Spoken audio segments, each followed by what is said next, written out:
Assalamualaikum warahmatullahi wabarakatuh.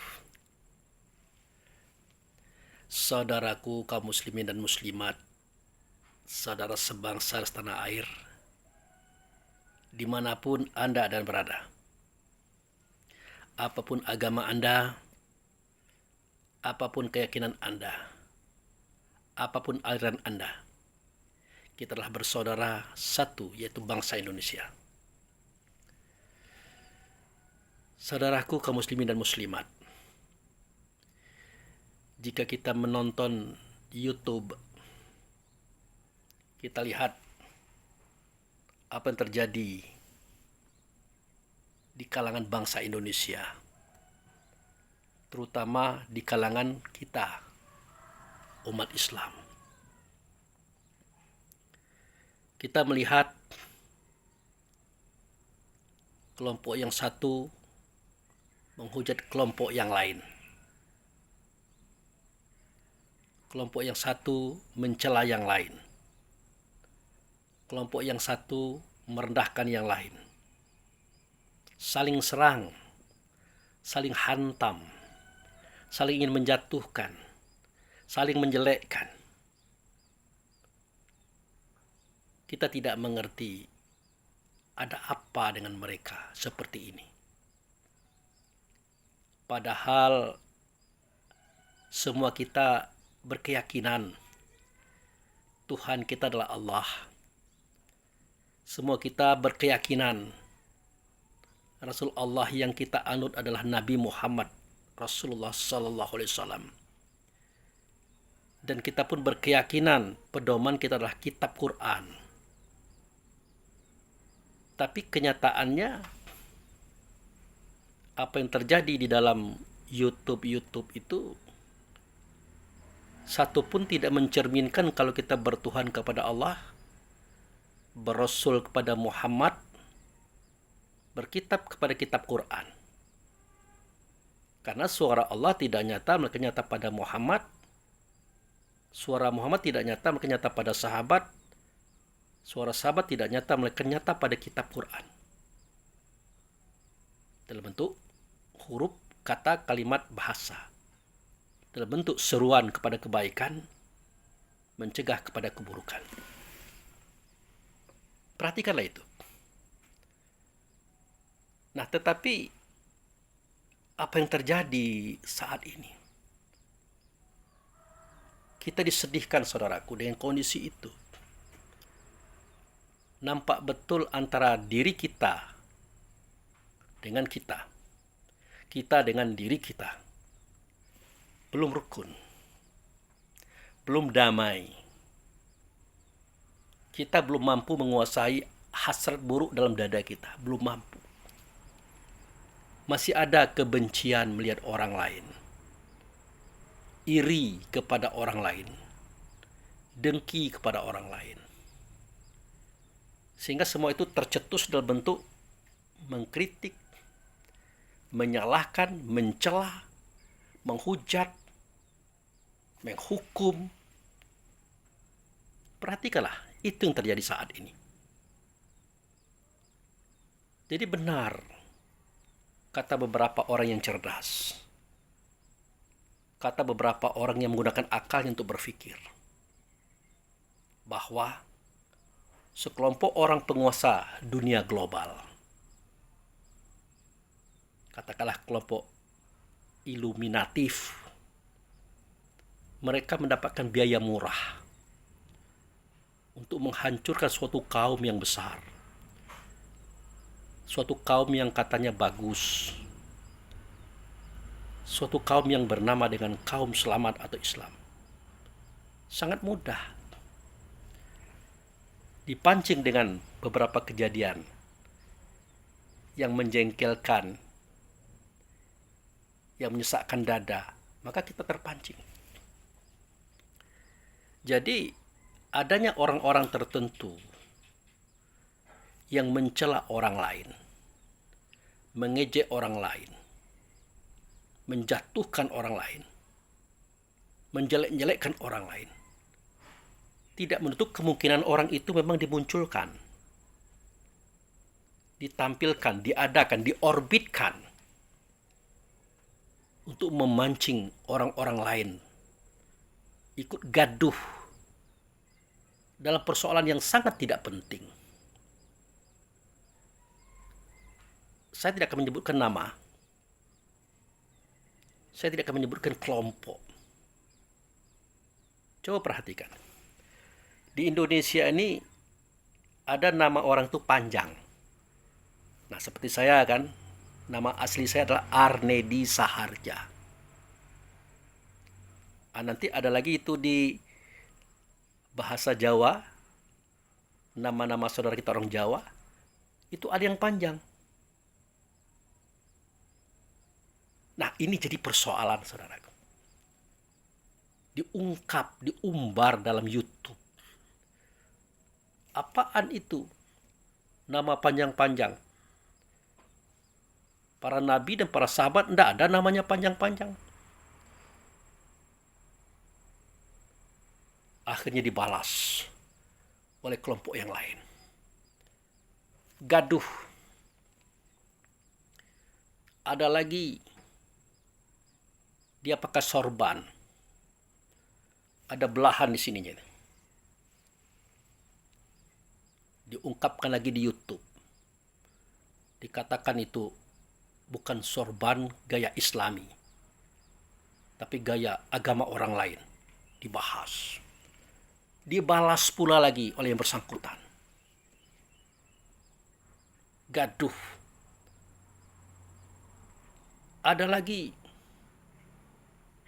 yang punya pendapat. Kemudian pendapat itu dibantah oleh orang lain. Dijatuhkan yang punya pendapat. Dibalas lagi. Gaduh. Nah, itu masih bersifat individual. Dan merambah pula kepada kelompok. Ada lagi sekelompok orang yang bertahlil, beryasinan, bertalkin, bersolawat, berzikir, diusik, dituding, dikatakan bid'ah, dikatakan ahli neraka, dikatakan tidak ada dalam ajaran Rasulullah, sesat. Akhirnya ditanggapi, gaduh, heboh.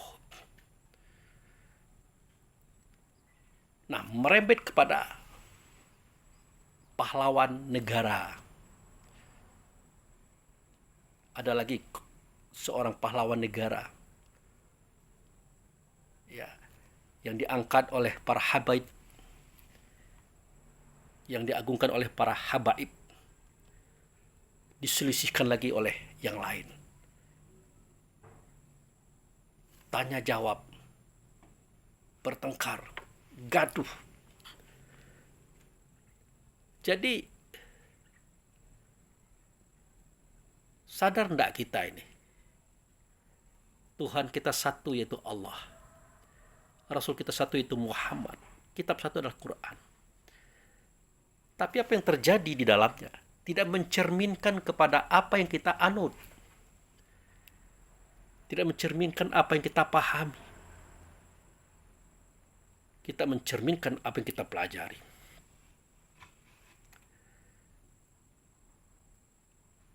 Disadari atau tidak, secara tidak langsung, seketika sekelompok yang kuat, yang besar, dia akan rapuh. Seketika mereka disibukkan dengan saling caci, saling cela, saling hina dan saling menjatuhkan. Bahkan di balik semua itu, jika terjadi mudarat terhadap orang yang menjadi lawan diskusi, lawan dia bertengkar, dia senang, dia bahagia, bahkan dia tertawa. Itu di satu permisalan, saudara. Kalau permisalan itu banyak, benar kata Rasulullah, umat Islam di akhir zaman itu bagaikan buih di lautan. gampang diombang-ambingkan, gampang dihasut, gampang diadu dombakan. Di sini nilai kita hilang dan sirna. Akibat apa? Akibat diri kita belum damai terhadap diri kita sendiri. Ada diri yang datang daripada Allah, katakanlah ruh misalnya, bertemu dengan ruh yang sudah ada di tubuh sebelum ruh yang datang daripada Allah ditiupkan. Yang di dalam sudah bertengkar, bertikai, berdebat. Karena kedua-duanya adalah berasal daripada asal yang berbeda.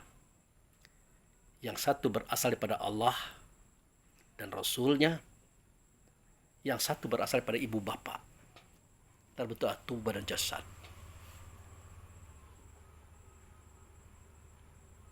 Nah, itu makanya seketika ruh itu kalah dengan ruh-ruh yang ada di tubuh kita sebelum dia datang.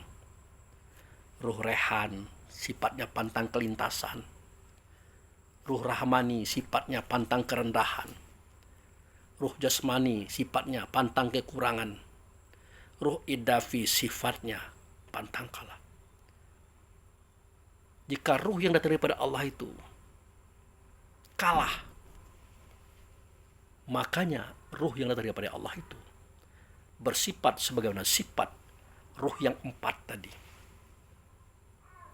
Ruh yang empat itulah an-nasir, asal usul terjadinya al-insan, an-nasu atau jiwa yang kita katakan. Itu. Belum lagi merembet kepada persoalan yang besar, yang bersifat nasional. Misalnya mensweeping rumah makan di bulan Ramadan. Misalnya membubarkan pengajian. Misalnya mengobrak-abrik tempat prostitusi tanpa memberikan solusi.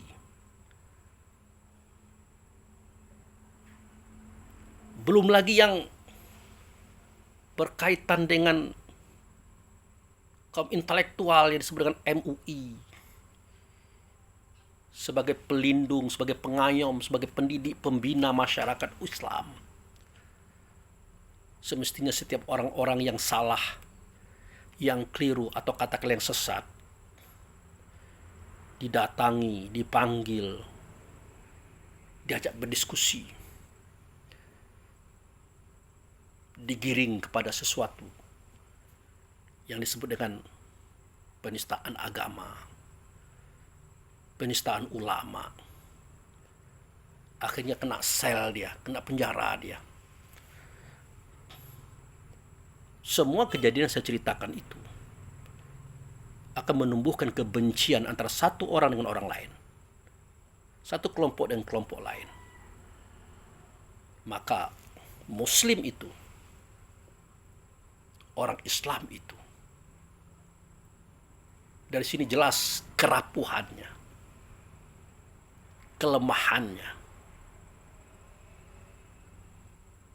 Padahal dalam Al-Quran Allah menyatakan, Rasul mengatakan, apa kata Allah? Coba lihat surat Ali Imran ayat 103 itu. Wa ta'simu bihablillah wala tafaraku. Berpegang teguhlah kamu dengan tali Allah. Jangan bercerai-berai. Apa itu tali Allah? Itu sesuatu yang menghubungkan antara kita dengan Allah. Itu tali. Yang mengikatkan tali kepada kita, tali kepada Allah, itu uqad, buhul atau akidah. Itu Rasulullah sebagai contoh sudah. Bagaimana beliau dicaci, dihina, dimaki, dikejar, dihantam, bahkan tidak dibunuh. beliau tidak balik menyerang, tetapi beliau memberikan keselamatan kepada orang-orang yang menyerangnya dia. Kecuali jika mereka itu memang hendak membunuh, hendak memerangi Rasulullah dan kaum serta sahabat. Itu pun sifatnya membela diri. Sebenarnya bukan diri yang dibela, tetapi misi yang dibawa oleh diri itu. Konsep selamat, itu yang dibela. Agar kita tidak pecah seperti ini. Agar kita tidak bercerai-berai seperti ini. Maksud saya, saudara-saudaraku, tolonglah dipahami. Tolong dipahami. Jika kita ada rasa ingin menyalahkan orang, menjelekkan orang, mencaci orang, cek kembali ajaran Allah dan Rasul yang ada pada kitab. Ada enggak peraturan seperti itu? Ada enggak ajaran seperti itu?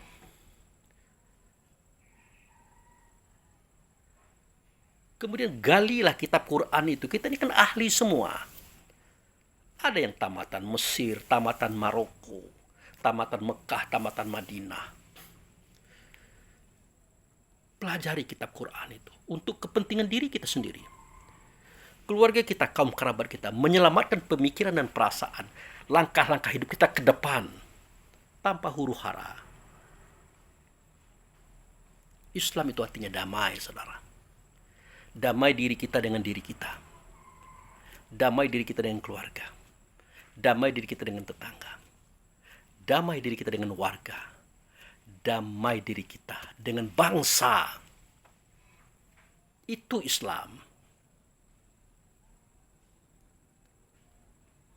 Jadi tidak sulit untuk memahami sesuatu yang tidak mendamaikan kita. Tidak sulit untuk memahaminya, saudaraku. Kalau sudah mulai orang mengatakan Abu Fikri itu tidak baik, Abu Fikri itu tidak benar, Abu Fikri itu sesat. Contohnya, ini. Perlu kita tanggapi? Ya, tidak perlu. Kita tidak menanggapi saja, berarti kita sudah mengurangi persoalan.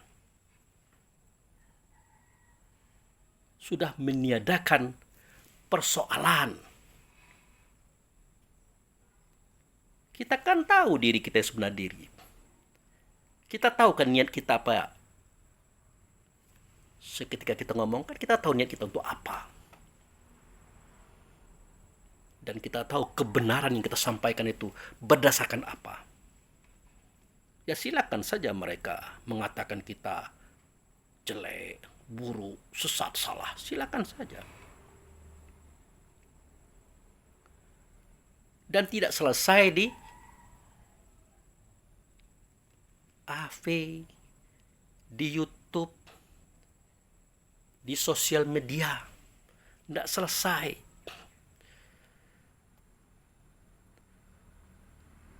Makanya di zaman Rasulullah itu ada majelis syuro namanya. Majelis musyawarah. Majelis tempat kita duduk bersama, berbicara tentang paham dan kaji. Tempat kita bermusyawarah. Apakah kita mengira sahabat yang 4 itu selalu sama, selalu akur, selalu cocok pendapat dan pahamnya? Tidak, saudaraku. Sahabat juga punya perbedaan pendapat, perbedaan paham di dalam memahami satu persoalan. Begitu juga para tabi'in, tabi'in, yang kita kenal dengan imam yang 4. Mulai pada Imam Syafi'i, Hambali, Hanafi, Maliki, dan imam yang lainnya. Kalau mereka itu punya jalur yang sama, pendapat yang sama, tidak mungkin mereka itu terpecah. Walaupun mereka tidak membuat kelompok. Kelompok itu tercipta dan terjadi oleh orang lain yang mengikuti mereka masing-masing. Jadi itu biasa, itu perbedaan itu. Biasa itu seketika kita tidak sama, itu biasa. Kalau cukup besarnya, ada agama Yahudi, Nasrani, Majusi, Hindu, Buddha, Islam. Biasa itu.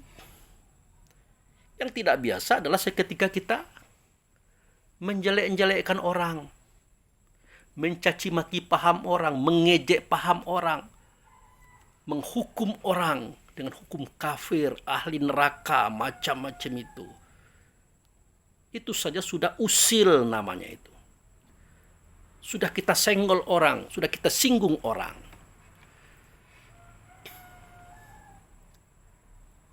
Ya kalau orang diusili, disenggol, acak-acak keyakinannya, tentu tak senang mereka. Akhirnya mereka pun berargumen. Mereka pun membalas. Nanti kita salahkan pula mereka. Padahal kita yang memulai. Biarkanlah keyakinan kita itu berjalan, mengalir, tumbuh, berkembang, berbuah. Biarkanlah. Nikmatilah. Begitu juga orang lain.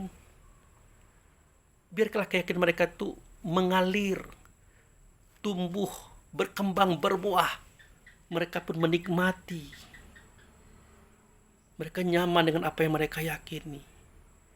Biarkanlah. Tidak ada untungnya kita mengkritik mereka itu. Apalagi menyalah-nyalahkan.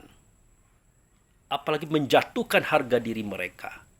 Martabat keyakinan mereka. Tidak ada untungnya dengan kita, saudaraku. Tolonglah paham ini diangkat, saudaraku. Dipakai. Ini umat Islam. Umat yang damai. Umat yang menebarkan kasih sayang kepada alam semesta. Apa itu alam semesta? Ya langit, ya bumi, ya hewan, tumbuh-tumbuhan, alam. Apalagi sama-sama manusia. Makanya angkatlah timbang rasa diri. Enak di kita ya enak di orang. Sakit di kita ya sakit di orang. Bahagia di kita bahagia di orang. Tolonglah diangkat. Itulah dasar kita beragama. Percuma kita beragama, percuma kita bersyahadat, sholat, puasa, zakat, haji, dan berbuat baik kepada orang. Sementara kita tidak punya rasa dan perasaan. Kita turunkan egois kita. Kita sakiti orang, kita cerca orang, kita caci orang. Tanpa kita merasakan jika itu dilakukan orang kepada kita, bagaimana perasaan kita? Bagaimana? Saya hanya mengungkapkan kesedihan. Belum lagi generasi Islam yang muda-muda, ahli IT, ahli bikin video, memotong-motong video saudaranya sendiri, mengambil cuplikan-cuplikan yang hitungannya hanya beberapa detik, kemudian diumbar, diekspos, diflor, digiring opini kepada opini yang tidak baik, kepada opini yang menjelek-jelekkan, sehingga semua orang melihat perangai kita, saudaraku. Apa yang kita cari? Pentingkah kita pujian manusia dengan cara menghina orang lain? Perlukah bagi kita sanjungan manusia demi merendahkan keadaan orang lain? Pahamilah, saudaraku. Tidak ada gunanya pujian manusia, sanjungan manusia itu tidak ada gunanya. Allah Subhanahu wa Ta'ala dan Rasul Seketika kita berdialog dengannya di dalam sholat, kita katakan subhana rabbil azimi wa bihamdi. Subhana rabbil azimi wa bihamdi. Sucilah engkau ya Allah.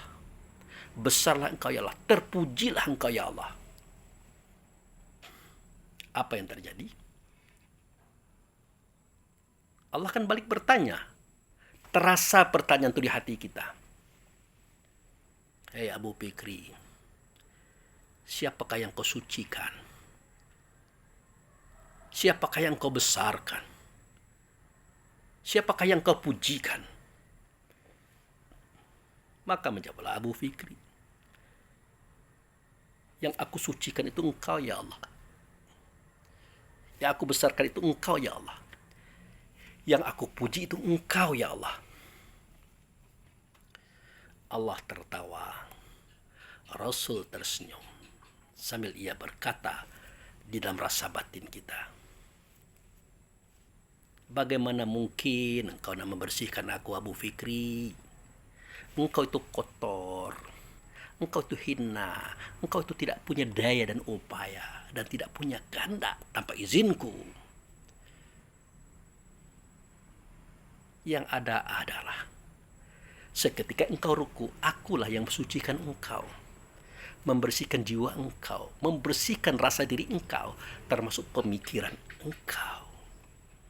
Aku loh yang membersihkan, aku loh yang mensucikan, bukan kamu yang mensucikan aku. Bayangkan saudaraku, seketika kita mengatakan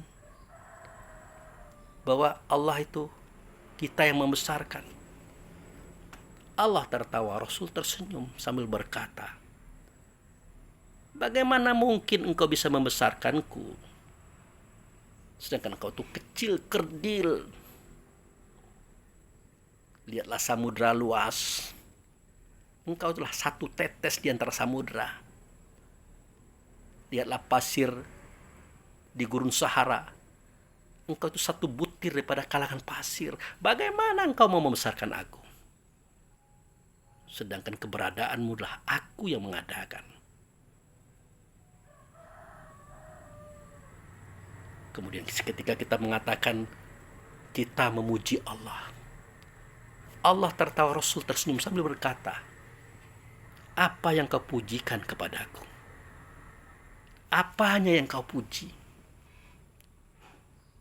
Melihat aku kau tak pernah, mendengar suaraku kau tak pernah. Engkau hanya merasa bahwa aku ada, tapi tidak nyata keberadaannya. Karena kau tidak tahu di mana tempat nyatanya aku di alam semesta.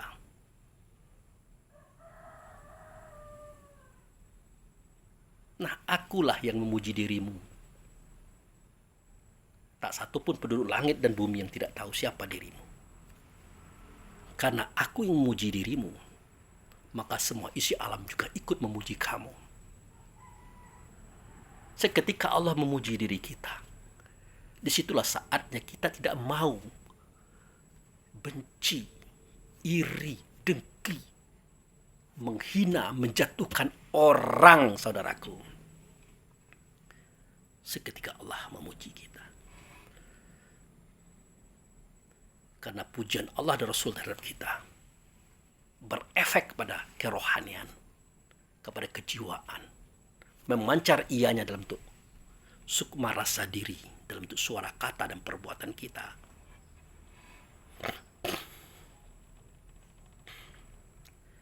Ini yang menjadikan saya sedih.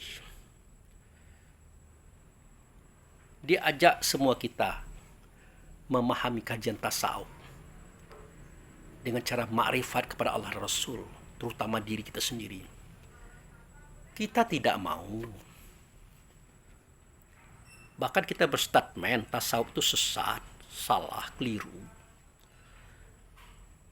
Benar. Anda berhak mengatakan itu. Tapi cobalah dulu dekat dengan kita. Membaur dengan kita. Mari kita berdiskusi. Berkali-kali saya katakan, orang tasawuf itu berjalan kepada Allah. Anda juga berjalan kepada Allah. Sampai pada titik tertentu kita akan berpisah dengan dunia ini.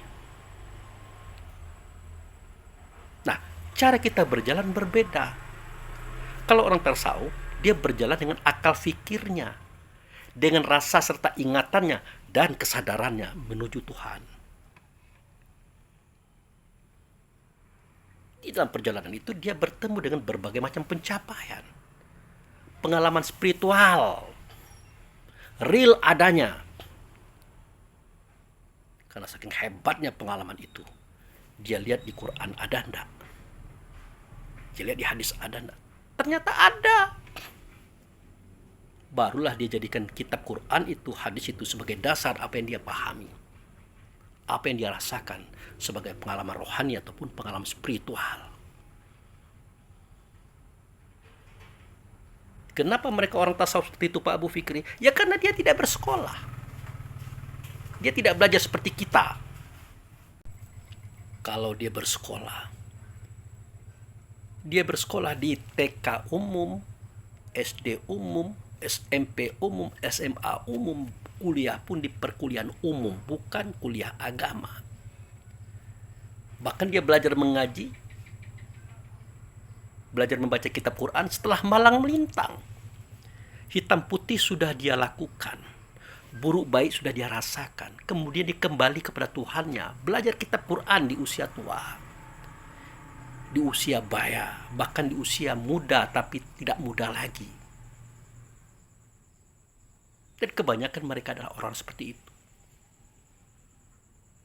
Mereka adalah orang-orang yang bertobat, kembali kepada Tuhannya. Nah, kita lihat situasi seperti ini. Bacaannya tidak beres, centang perenang, makar tajwidnya kita bahas. Kita anggap dia tidak tahu apa-apa. Padahal mereka adalah orang yang kembali kepada Tuhan, yang sudah mengalami banyak hal tentang hitam putih, buruk baik, manis pahitnya kehidupan. Itu saudaraku, coba lihat sejarah itu. Banyak tokoh-tokoh tasawuf seperti itu. Sampai sekarang. Itu. Nah, sementara kita, orang yang sekolah, orang yang belajar membaca, menghafal apa yang kita baca tentang kitab Quran dan hadis. Bahkan sekolah di pesantren, kuliah di perguruan tinggi Islam, di Mesir, Mekah, Madinah, Maroko. Lancar kita? Lancar. Pasti kita? Pasti. Namanya kita belajar. Kita menyerang pula mereka. Jadi tidak berhenti kita ini serang menyerang, jatuh menjatuhkan, bahkan bangga dengan sikap itu.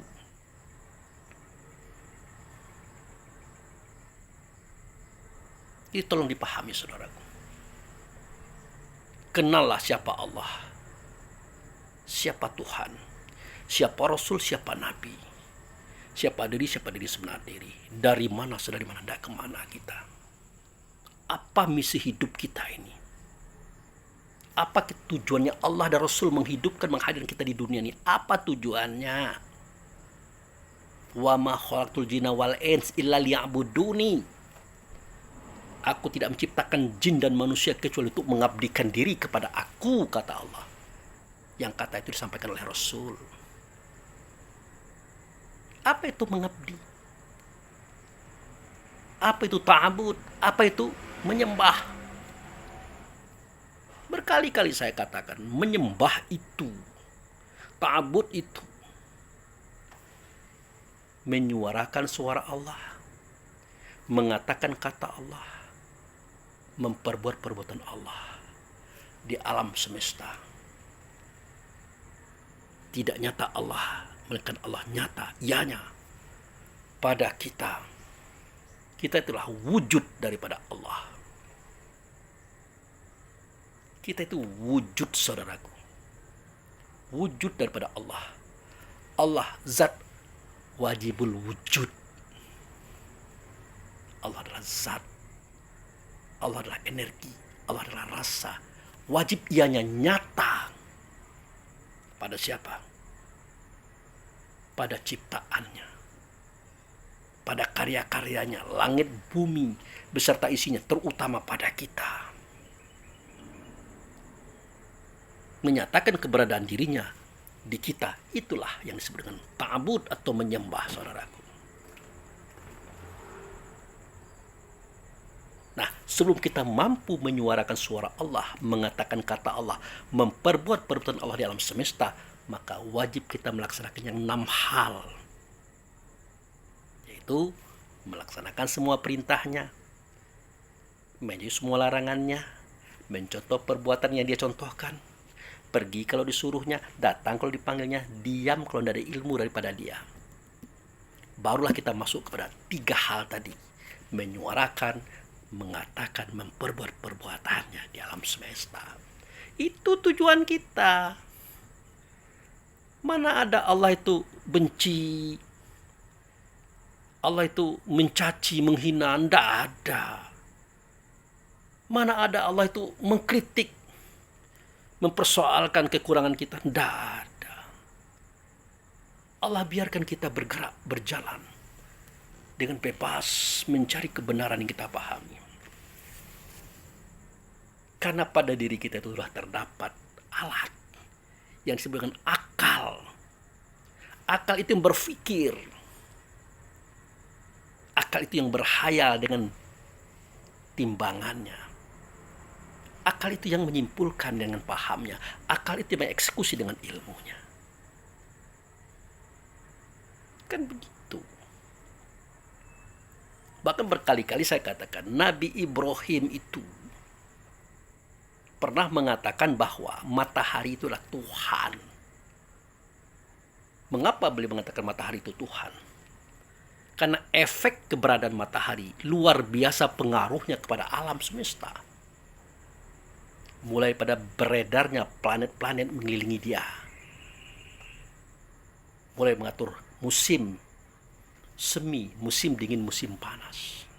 Termasuk menumbuh kembangkan makhluk yang ada di muka bumi. Luar biasa.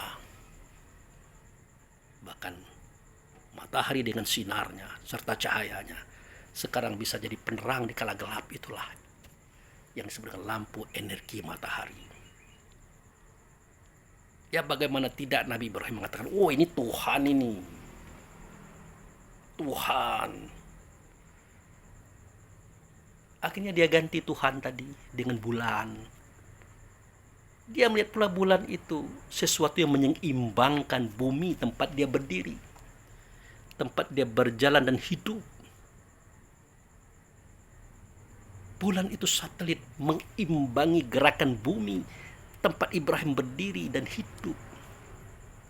Bahkan kita perhatikan seketika bulan purnama, air laut itu naik. Sebesar itu samudra bisa naik oleh daya tarik bulan. Apalagi darah kita. Makanya hati-hati kalau bulan purnama, bawaan itu ingin marah, ingin emosi. Karena kurangnya keseimbangan jiwa kita. Efek daripada cairan ini tertarik naik oleh bulan. Dikatakan Ibrahim bulan itu Tuhan. Akhirnya diganti lagi Tuhannya dengan bintang. Sebagai masyarakat yang nomaden, berpindah-pindah atau berjalan di malam hari. Kalau siang itu panas terik, tidak tahan. Apalagi perjalanan jauh di padang pasir. Mereka berjalanlah di malam hari. Siapa yang memberikan petunjuk? Kompas mana yang mereka pakai? Arah mana yang mereka pegang? Tidak ada. Kecuali bintang. Makanya bintang itu bermodel-model bentuk gambarnya. Ada yang kayak layang-layang, ada yang kayak beruang, ada yang kayak busur dan macam-macam. Sebagai penunjuk bagi mereka di malam hari seketika mereka safar di malam hari. Akhirnya dikatakan Tuhan oleh Ibrahim. Ada Allah bersuara, berkata, memviralkan, mengejek, mencerca. Tidak ada. Rasul juga begitu.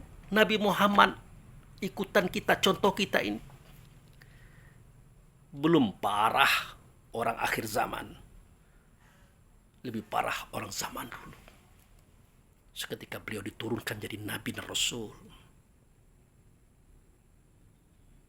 Mana ada di zaman sekarang kalau anak perempuan lahir langsung dibunuh. Ada perjudian bini yang diberikan kepada orang. Emosi dengan orang lain, bini ditampar, diterjang, digebuki. Mana ada lewat perempuan di jalan, diseret, dibawa ke belakang rumah, diperkosa rami-rami. Zaman sekarang mana ada. Kalau ada, tidak sering. Itu. Di zaman Nabi tidak ada pemerintahan, tidak ada presiden, tidak ada menteri, tidak ada gubernur, tidak ada wali kota, bupati, tidak ada camat, tidak ada lurah. Yang berkuasa adalah kekayaan dan kekuatan. Mereka berbuat semaunya saja. Kapan mereka tidak memenggal, mereka penggal. Kapan mereka tidak menghantam, mereka hantam. Luar biasa. Usilkah Nabi? Mencercakah Nabi? Mencacikah Nabi? Tidak. Bukan beliau senang. Bukan beliau bahagia melihat situasi itu. Tidak. Makanya dalam ilmu syariat diceritakan beliau berkhalwat. Kemana? Ke Gua Hira. Tempatnya sedikit jauh dari kota Mekah. Di atas bukit itulah, di dalam guanya, beliau duduk, melamun, merenung, menangis, berdoa, berharap kepada Zat Pencipta langit dan bumi. Bagaimana ini? Bagaimana ini? Sebagai bukti beliau itu adalah orang baik. Orang ikhlas, jujur. Tidak beliau menyalahkan, mencaci maki, mencerca orang lain. Tidak. Bahkan pelaku itu banyak daripada keluarga beliau. Mulai dari Abu Jahal, Abu Lahab, Abu Sufyan, dan abu-abu yang lainnya. Beliau tidak mampu. Beliau paham betul yang merubah hati seorang manusia.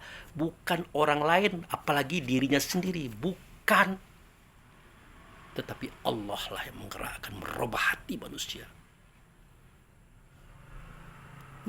Beliau berdoa sambil menangis. Bagaimana caranya, bagaimana cara. Itulah usulnya kenapa beliau mendapatkan wahyu. Menyampaikan wahyu itulah bentuk kitab Quran yang hari ini kita pegang. Nah, pedomanilah itu. Walaupun secara hakikat wahyu itu adalah beliau sendiri. Dia adalah wujud serta Allah. Dia tempat nyatanya Allah bagi kita semua. Tapi ini kan kita tidak bercerita hakikat. Syariat. Itu saudaraku. Nah, tolonglah kita, umat Islam ini, umat selamat ini, umat damai ini, damaikanlah diri kita dengan diri kita. Campakkan rasa kebencian, iri, dengki kepada orang lain, campakkan. Tidak usah memprotes, mempersoalkan pemahaman orang lain, keyakinan orang lain. Tidak usah. Kalau memang tidak tahan lagi, buat sebuah video. Sampaikan tema-tema yang bagus, tema-tema yang baik kepada kaum dan umat, kepada masyarakat Indonesia, tanpa menyenggol dan menyalahkan orang lain. Buat versi apa kita mau? Versi fikih? Versi apa? Versi tauhid?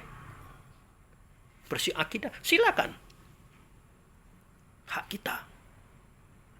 Sekarang sudah bebas untuk menyampaikan suara kata. Sudah bebas membuat video, berkata dalam video itu semau apa kita mau. Tapi tolong jangan menyenggol paham orang lain, keyakinan orang lain, amalia orang lain. Kalau ingin disenggol juga, senggollah dengan cara menampilkan diri kita, menyampaikan paham dan kaji kita tanpa menyenggol mereka.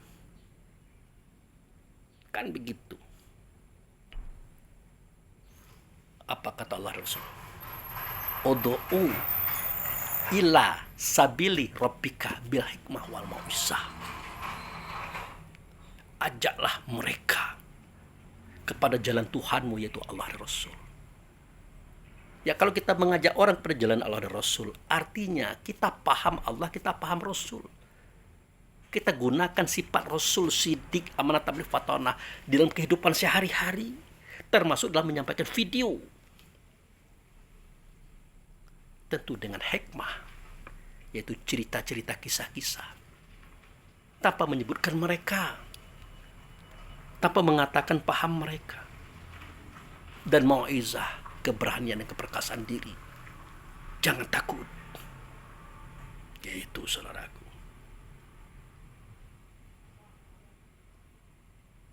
Nah,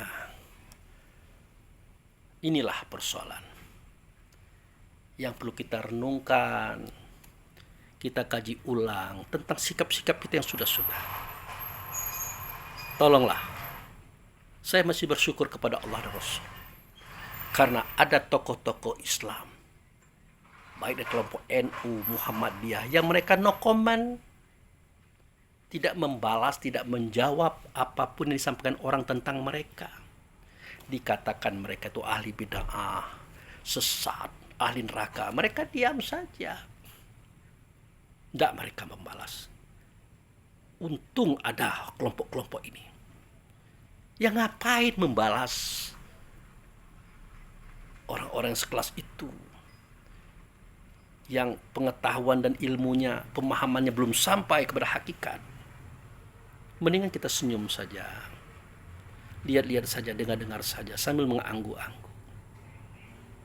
Paling tidak kita keluarkan fatwa, kita keluarkan ceramah, serta khutbah yang menjelaskan apa yang kita yakini. Oh, kenapa Pak Abu Fikri? Kan Pak Abu Fikri orang Muhammadiyah, kok membela NU? Ya, Muhammadiyah itu kan pengikut Muhammad. Apa ada orang Islam yang tidak mengikut Muhammad? In kuntum tuhibunallah fatabi'uni yuhibbukumullah yaghfir lakum dzunubakum wallahu ghafurur rahim. Jika kamu mencintai Allah, ikutlah aku, kata beliau, supaya Allah mencintai kamu, mengasihi kamu, menyayangi kamu, dan mengampuni dosa-dosamu. Makanya kita ikut Muhammad, dalam bahasa Arabnya Muhammadiyah, Muhammadiyin. Itu sejatinya. Nah, persoalan keyakinan saudara kita di NU, seperti tahlilan, dipersoalkan. Kalau di saya ada. Karena kata tahlil atau kalimat tahlil itu kan la ilaha illallah. Apa persoalannya? Oh, bukan itu Pak Abu Fikri. Ada benar bukunya mereka itu, Yasin tahlil. Oke, kita buka. Anda menyimpan buku. Oh, maaf saja, menyimpan buku itu buku sesat. Nah, itu persoalan Anda. Ingin menyalahkan orang lain, datanya saja Anda tidak punya, Anda buang pula. Anda kan itu data sesat. Buka lembaran 1, Al-Fatihah. Ya. Lembaran 2, Qul huwallah. Lembaran 3, Qul a'udzu birabbil falaq. Lembaran 4, Qul a'udzu birabbin nas. Alif lam mim, ayat kursi, lillahi ma fis samawati. Shalawat, zikir, istighfar, doa. Mana yang salah? Apa yang keliru? Tolong jelaskan apa? Oh, Pak Abu Fikri, Yasinan itu kan banyak surat-surat lain, kok harus surat Yasin? Ya, di zaman Nabi Muhammad itu surat Yasin itu belum ada. Karena di era Rasulullah itu semua catatan wahyu ditulis di atas pelepah kurma, batu-batu, kayu-kayu, tulang-tulang. Belum ada juz, belum ada nama surat, belum ada ayat. Tetapi surat Yasin itu sudah ada. Sering dibaca oleh Rasulullah dan sahabat. Dikatakan bahwa surat itu adalah jantung Quran. Jantung kita sumber kehidupan tubuh. Tanpa jantung matilah kita, saudaraku. Karena dia memompa darah ke seluruh tubuh. Nah, surat itu adalah surat Yasin, jantung Quran, itu Rasulullah mengatakan. Apa persoalannya? Oh, Anda tidak mau baca surat Yasin, silakan baca surat lain, tidak apa-apa. Silakan saja. Bahkan Rasulullah mengatakan, sahabat menyatakan bahwa setiap surat-surat itu mempunyai fadilah-fadilah. Silakan saja. Al-Kahfi, Al-Muluk, Al-Waqi'ah, apa saja, silakan saja. Tidak ada masalah. Mempersoalkan bacaan orang lain, amalan orang lain itu kan menandakan gelisahnya kita terhadap amalan orang, tanpa kita mengecek sejauh mana amalan kita. Ini tidak baik, saudaraku. Ini menunjukkan bahwa kita dengan kita belum damai. Kita dengan diri kita itu belum akur. Itu. Wah, ini Pak Bu pikir apa? Kalau ada orang meninggal, mereka makan-makan di rumah orang yang meninggal. Nah, ini kan kita tidak paham. Bangsa kita ini bangsa timur. Kalau ada saudara kita yang rame-rame menikah, apalagi meninggal dunia, kan dari daerah luar datang ke sini. Dari selatan datang, utara datang, barat datang, timur datang. Biasanya penguburan itu kan siang hari. Tepat sudah zuhur, perut lapar. Sedangkan mereka menginap sehari, 2 hari, 3 hari di tempat itu. Haruskah mereka keluar ke rumah makan? Kemana Pak? Keluar. Wah. Hal ini sudah dipahami oleh saudara-saudara kita kaum tua dulu. Makanya orang kita kalau ada orang meninggal kan bawa beras, bawa kelapa. Zaman dulu begitu. Bahkan ada yang bawa ayam loh. Kalau sekarang uang. Untuk apa? Ya untuk hal sedemikian. Tapi alangkah baiknya tentang makan tadi, jangan di rumah yang tempat orang meninggal tadi. Di rumah lain lah tetangganya. Untuk apa? Untuk menghindarkan rasa-rasa. Ya kalau orang meninggal kan sama-sama tahulah kita. Kedudukannya tidak semulia sewaktu dia masih hidup. Itu. Jadi ini ada pengalaman, maaf sebelumnya. Sewaktu itu saya menyelenggarakan jenazah. Jadi pakaiannya, kaosnya, sempaknya itu dimasukkan dalam satu tempat. Kain panjang yang penutupnya diletakkan di satu tempat. Nah, setelah itu mandi, dikafani, berangkat dan macam-macam. Nah, kain-kain tadi dipindahkan di satu tempat lain. Nah, yang tadi lupa membersihkan. Jadi orang isilah ember besar itu dengan air penuh. Disitulah masak nasi, masak air, cuci piring. Di antara mereka itu ada beberapa orang yang melihat bahwa ember itu belum dicuci. Dicuci sekalipun, rasa kita itu agak sedikit geridik. Tapi itu belum dicuci, saudara. Apa yang terjadi? Seketika makanan itu, masakan itu dihidangkan, tidak banyak yang mau makan. Bahkan hampir tidak mau makan. Kenapa? Omong-omong. Istilah Pak Prabowo itu omon-omon. Airnya itu loh. Di ember tempat meletakkan kain-kain. Nah, inilah alasan saya mengatakan bahwa boleh silahkan saja. Tetapi jangan di rumah itu, di rumah yang lain. Supaya tidak ada omon-omon. Gitu. Tapi Pak Abu Fikri, di zaman Nabi apakah pernah terjadi itu? Pernah terjadi juga. Cerita makan ya. Pernah terjadi. Seketika dalam suatu peperangan. Rasulullah tidak ikut perang. Tapi beberapa panglima Rasulullah itu gugur. Termasuk sepupu beliau Ja'far. Ja'far bin Abu Thalib. Apa kata Nabi sambil menangis? Telah gugur Ja'far. Kenapa Nabi menyebut Ja'far? Karena Ja'far adalah orang miskin. Anaknya banyak. Apa kata Nabi kepada sahabat? Wahai sahabat-sahabatku, telah gugur Ja'far. Buatkan makanan, antarkanlah ke rumah Ja'far. Kenapa? Untuk sama-sama senang di tempat itu, untuk sama-sama bahagia di situ, walaupun kita sedang sedih dengan cara makan-makan. Anda ingat bahwa sahabat Nabi kan bukan 1 orang, 2 orang, 3 orang, puluhan, ratusan, bahkan ribuan. Jika semuanya membawa makanan, tentu mubazir makanan itu. Tentu ada yang mereka bawa yang lain, apa beras, apa gandum, apa-apa. Biasa begitu, tradisinya sudah ada. Gitu, saudaraku. Nah, jadi inilah persoalan yang ada di kalangan orang tua kita, kelompok tua kita di Indonesia, katakanlah NU, Nahdlatul Ulama itu. Mereka melakukan itu sudah dalam bentuk pertimbangan yang kuat. Wah, apapun alasannya, itu bid'ah. Tidak pernah dibuat oleh Rasul dan sahabat. Oke. Jadi, bid'ah itu saudaraku. Ya Nabi sudah mengatakan, al-bid'atu dolalah. Ad-dolalah finnari. Bid'ah itu sesat. Yang sesat-sesat itu neraka, itulah tempatnya. Panas otak, panas hati, panas perbuatan. Di akhirat nanti dia dibakar dengan pembakaran yang bahan bakar itu terbuat dari batu dan manusia. Itu bid'ah. Jadi yang bid'ah itu yang sesat-sesat, yang salah-salah. Jadi sesuatu yang tidak pernah dibuat oleh Nabi tapi dia tidak salah, tidak bisa dikatakan bid'ah. Karena bid'ah itu definisinya adalah sesat.